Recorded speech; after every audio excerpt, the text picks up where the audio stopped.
Good morning बच्चों आज कक्षा 9 में गृह विज्ञान विषय के अंतर्गत हम पढ़ेंगे अध्याय 11 व्यक्तिगत सज्जा एवं उचित वेशभूषा। व्यक्तिगत सज्जा से आपको बच्चों क्या समझ में आता है? व्यक्ति की अपने व्यक्तित्व को निखारने के लिए जो वेशभूषा या जो सज्जा उसको करनी होती है उसको व्यक्तिगत सज्जा और उचित वेशभूषा कहा जाता है। अब आता है व्यक्तिगत सज्जा का अर्थ। ठीक है, व्यक्तिगत सज्जा का क्या अर्थ है? आपने देखा ही होगा कि व्यक्ति अपने रहन सहन के स्तर को बनाए रखने के लिए विभिन्न प्रकार की वस्तुओं का प्रयोग करता है। ठीक है, जैसे उसमें कई व्यक्तिगत उसके योग्यता है, गुण है, कार्यक्षमता, इनके आधार पर ही व्यक्ति की स्थिति और पद प्रतिष्ठा का निर्धारण होता है। लेकिन आज के समय में क्या है, व्यक्ति के बाह्य व्यक्तित्व का भी एक विशेष महत्व होता है। ठीक है, और इसमें क्या है, आकर्षक व्यक्तित्व वाले व्यक्ति को जीवन के विभिन्न क्षेत्रों में प्रगति करने के अधिक अवसर प्राप्त हो जाते हैं। व्यक्ति के बाहरी व्यक्तित्व, जो उनका बाहरी व्यक्तित्व है, उससे प्रभावित होकर समाज में उसे प्रतिष्ठित पद पर भी आसीन कर दिया जाता है, चाहे वह किसी भी आयु वर्ग का क्यों ना हो। ठीक है, और अपने व्यक्तित्व को अधिक से अधिक निखारने के लिए प्रयत्नशील हमें रहना चाहिए। फिर आता है कि व्यक्ति द्वारा अपने बाहरी व्यक्तित्व को निखारने के लिए प्रयुक्त किए जाने वाले उपायों और साधनों को व्यक्तिगत सज्जा के अंतर्गत सम्मिलित किया जाता है। व्यक्तिगत सज्जा का अर्थ है, क्या अर्थ है व्यक्तिगत सज्जा का? व्यक्ति की स्वयं की सज्जा। ठीक है, व्यक्ति की स्वयं की सज्जा। और व्यक्तिगत सज्जा के अंतर्गत व्यक्ति सर्वाधिक अपनी वेशभूषा की ओर ज़्यादा वो ध्यान देता है।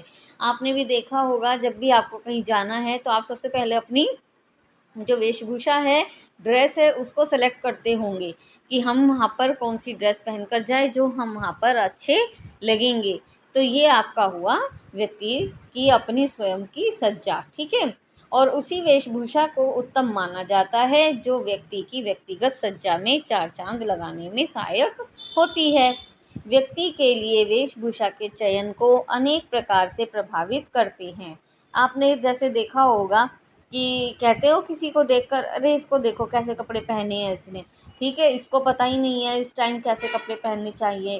शादी में पहनने के कपड़े देखो, इसको पता नहीं है कैसे, या यहाँ कोई शादी में पहनने के कपड़े पहने जाएंगे। इस तरह से हम किसी को कमेंट करते हैं। ठीक है, तो क्या है कि उस व्यक्ति को अपनी जो वेशभूषा है उससे संबंधित कोई जानकारी नहीं है।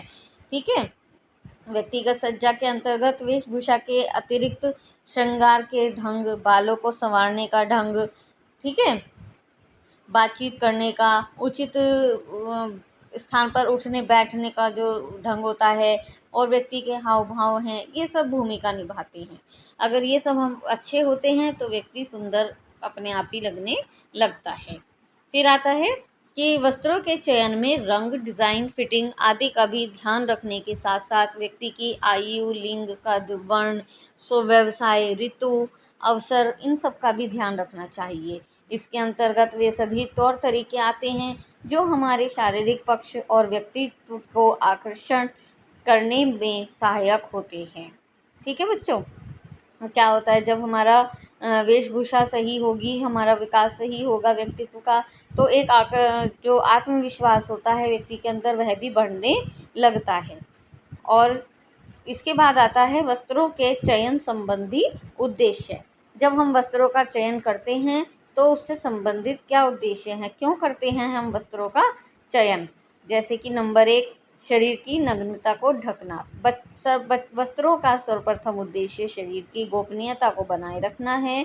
इससे मनुष्य अपनी मर्यादा में रहता है और उसका व्यक्तित्व गरिमामय और शालीन लगने लगता है। फिर आता है शरीर की सुरक्षा। शरीर की सुरक्षा कैसा कि मौसम है, सर्दी, गर्मी, बरसात, इन सब से हमें बचाता है।